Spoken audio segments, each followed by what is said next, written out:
네, 권성동 국민의힘 당 대표 직무대행 겸 원내대표가 어제 이런 말을 냈다고 합니다. 지지율이 당도 정부도 하락하고 있고 각종 논란으로 우려와 비판의 목소리가 높아지고 있다.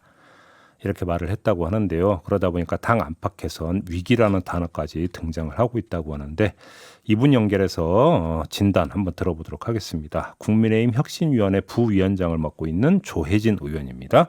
나와 계시죠? 예, 반갑습니다. 네, 조혜진입니다. 안녕하세요. 어제 일반 국민들 상대로 경청회 가지셨다면서요. 예, 어떤 얘기가 많이 나왔습니까? 지난 월요일하고 어제하고 이틀에 걸쳐서 경청회를 했는데요. 네. 월요일 같은 경우에는 이제 젊은 그 유권자들 가운데서 나와서 우리 당이 이 젊은 청년 세대들에 대해서 지속적인 관심이 없이 그때그때 필요할 때 위기 돌파용으로나 또 분위기 쇄신용으로 일회성으로 써먹고는 더 이상 돌아보지 않는 그런 체제를 가졌다. 어허. 그래서 젊은 사람들이 지속적으로 이 당에 참여하고 합의하기가 어렵다. 그런 걸 끌어고쳐야 된다. 네. 그런 이야기들이 있었고 어제는 이제 우리 우파 시민단체들 대표들이 나오셔가지고 우리 당이 애국적인 또 정책 역량이 뛰어난 우파 시민단체들하고 연대가 제대로 안 되고 있고 혼자서 싸우는 체제다. 그래서 국정 운영을 하는 데 있어서나 또 정치 개혁을 하는 데 있어서 네. 같이 고민하고 있는 외부의 이 인재들하고 소통하고 협력하는 체제를 만들어야 된다. 그것도 지속적으로 일회성으로 뭐 꽃감 빼먹듯이 그런 식으로 하면 안 된다. 네, 네. 그런 조언들을 해줬습니다. 또 의원님이 보시기에 지금 당이 위기 상황이라고 보세요? 예, 그렇습니다. 가장 심각한 문제가 어디에 있다고 보세요?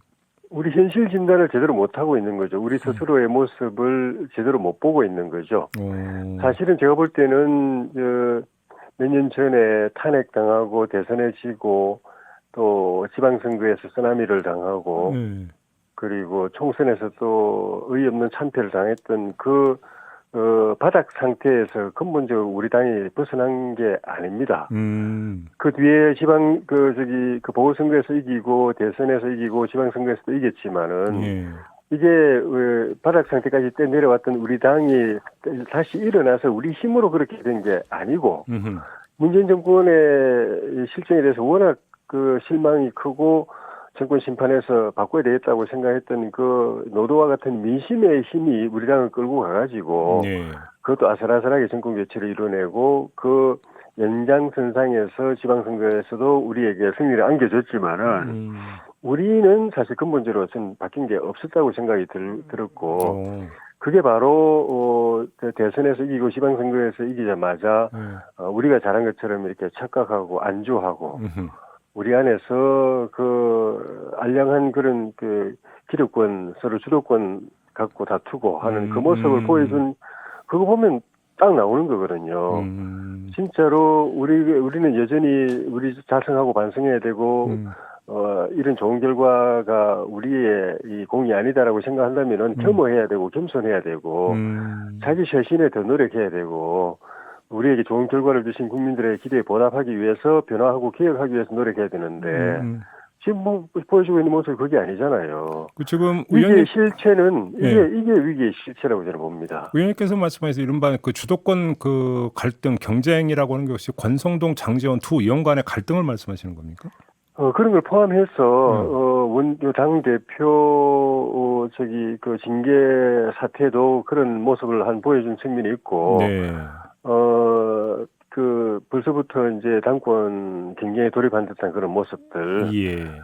그리고 정말 국정에 난제들이 쌓여 있는데도 집권당이 정부를 도와서 대통령을 뒷받침해서 그거를 해결하는 데는 별 역할을 못 보여주고 당내 주도권 싸움, 헤게모니 싸움, 당권 경쟁에 벌써부터 쏠려 있는 듯한 모습을 보여주는 거. 이런 것들이 국민들의 기대하고는 너무나 동떨어져 있는 모습이죠. 말씀하셨으니까 그러면 지금 일단 대표 직무대행 체제로 일단 정리가 됐잖아요.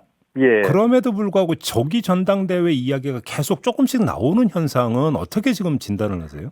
이거는 저기 직무대행 체제가 우리 중진회의나 의원총회에서 완벽한 합의를 통해서 이루어진 체제가 아니고 의견들이 직무대행 체제 또 비대위 체제 전당대회 등등이 갈라져 있는 상황에서 당 기조국에서 당헌 당규를 직무대행 체제로 해석을 하고 직무대행 체제가 맞다고 해석을 하고 원내대표가 그것을 이제 주도적으로 끌고 가면서 그냥 일단 출범을 한 상태이지 직무대행 체제가 가장 옳다고 다수가 그렇게 동의하고 의견해서 그렇게 간 게 아니기 때문에. 잠깐만요, 의원님. 거기서 최고위원 회의에서 그 당 기조국의 해석이 맞다라고 결정을 본 게 구속력을 갖는 거 아닌가요? 근데 최고위원회뿐만 아니라 의총, 중진회의에서도 그거를 용인, 묵인, 양해한 상황인 거죠. 그걸로 이제 의견이 다 통일됐다고 보기는 어렵고, 그러니까 여전히 직무대행 체제가 갖고 있는 문제점들이 하나씩 또 이제 노출이 되고 있으니까, 제 같은 경우도 저는 비대위로 가야 된다고 처음부터 주장을 했는데 역시 비대위로 가는 게 맞다는 생각을 더 이제 더 강하게 하게 되고 또 전당대회를 통해서 당대표를 새로 뽑아야 된다는 분들은 또 그 주장을 다시 또 하게 되는 이유가 그냥 봉합 상태처럼 이렇게 직무대행 체제가 출범했지만은 그것이 갖고 있는 그런 위험 요소들이 당초에 예견했던 대로 하나씩 이렇게 체제에 출범한 지 며칠 되지도 않았는데 벌써 이렇게 나타나고 있으니까 그런 다른 의견들이 다시 또 분출되는 것 아닌가 싶은데 저는 비대위가 맞다고 보지만 전당대회를 통해서 당대표를 새로 뽑는 건 저는 아니라고 봅니다. 왜요? 그거는 당헌 당규에도 맞지 않고 왜냐하면 법적으로는 지금 이준석 대표가 살아있고 6개월 뒤에 돌아올 수 있게 돼 있거든요. 실제로 돌아올지 말지는 본인의 결정이나 정치 상황에 따라 이제 다를 수는 있지만은 법적으로는 돌아올 수 있는 권리를 갖고 있는데 전당대회에서 새로 대표를 뽑으면은 다시 돌아올 수 없도록 만들어버린 겁니다. 그렇죠. 그거는 어떻게 보면 당헌당규 위반이면서 당권 쿠데타가 될 수도 있기 때문에 그거는 저는 아니고 나중에 그게 법적으로 문제가 되면은 그거 뒤집어질 수도 있습니다. 알겠습니다. 그러면 그거는 저는 아니라고 봅니다. 의원님 말씀을 종합을 하면 그냥 단순하면 권성동 직대 가지고는 안 된다 이 판단이신 것 같은데요.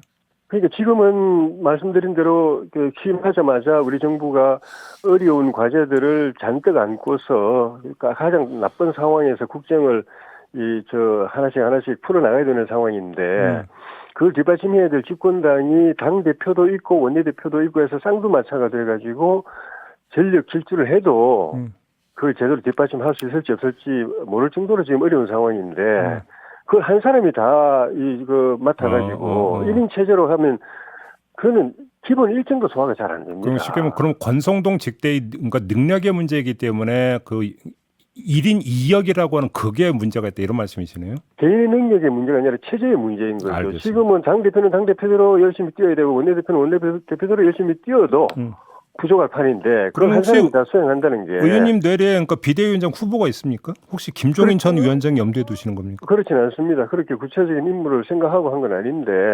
어쨌든 비대위를 하게 된다면은 이런 꽉 막힌 당정 이 난맥을 확 뚫어줄 그런 비위원장이나 위원들을 세워야만 가능한 상황이라고 봅니다. 대통령실 개편에 대해서는 어떻게 생각을 하세요? 사실 좀 굉장히 좀 우울한 이야기인데 이명박 대통령 때 광우병 파동 때 우리가 하나도 잘못한 게 없고 선동에 의해서 그런 정치 상황이 생겼는데도 불구하고 정말 울며 겨자 먹기식으로 이명박 정부가 출범하면서 그 훌륭한 인재들을 모아놓았던 청와대 참모진을 4개월 만인가 6개월 만인가 다 내보내는 그런 참담한 상황이 생겼거든요. 민심 수습을 위해서. 그래서 우리도 조기에 이 위기 관리를 하고 민심 수습을 하지 못하면은 그런 그 좋은 인재들을 다 그 모아놨다가 그걸 제대로 쓰지도 못하고 또 그런 극약 처방을 해야 되는 상황이 올까 정말 이 노심초사인 상황인데 예. 그런 일이 반복되지 않도록 빨리 위기관리 민심수습 해야 되고 그러려면 이 상황에 대해서 좀 더 많은 이야기, 폭넓게 이야기 듣고 또 필요한 인재들을 빨리 더 충원해가지고 문제를 풀어나가는 게 굉장히 시급하다고 봅니다. 알겠습니다. 개편 필요성에 좀 공감하시는 것 같은데 좀 더 지금 개편보다는 지금 단계는 충원이 필요하다고 봅니다. 인력 보완이 필요하다고 봅니다. 그럼 혹시 그 충원의 핵심 포인트는 혹시 대통령한테 정무적으로 조언할 수 있는 사람이라고 보십니까? 1차적으로는 그렇다고 봅니다. 물론 이제 정무적 파트뿐만 아니라 다른 파트들도 정무적 감각을 가지고 민심에 대한 감수성을 가지고 일을 해야 이게 이 국정이 순항하게 되거든요. 그중에서 특히 이제 정무적인 일을 담당하는 쪽에서는 좀 더 그래야 되겠지만은 다른 일을 하는 분들도 일 자체도 일 자체지만 그 일을 풀어나가는 과정에 있어서 국민과 어떻게 소통하고 국민의 반응이 어떻게 예민하게 우리가 감지하고 저희 소통하며 나갈 것인가에 대한 감각이 있는 분들을 요소요소에 배치하는 것이 중요하다고 봅니다. 근데 이거저거 다 떠나서 대통령 태도부터 바뀌어야 된다는 주장도 있던데 어떻게 보십니까? 그거는 그 역시 이제 아주 디테일한 부분, 세밀한 부분은 옆에서 조언을 해드려서 대통령은 선량한 의도를 가지고 새로운 일을 많이 시도를 하고 그건 그대로 도스태핑부터 해서 굉장히 이 의미가 크다고 보는데 그걸 실행하는 세부적인 부분에 세밀한 부분에 있어 가지고는 또 시행착오도 있을 수 있기 때문에 그런 측면에서 좀 전에 말씀드린 정무적 감각 또는 소통의 감각 또 홍보의 감각을 가지고 대통령 보좌에 들을 인력이 전문 인력이 더 보강돼야 된다고 봅니다. 알겠습니다. 오늘 말씀 여기까지 드려야 될 것 같네요. 고맙습니다, 의원님. 예, 고맙습니다. 네, 국민의힘 혁신위 부위원장을 맡고 있는 조혜진 의원이었습니다.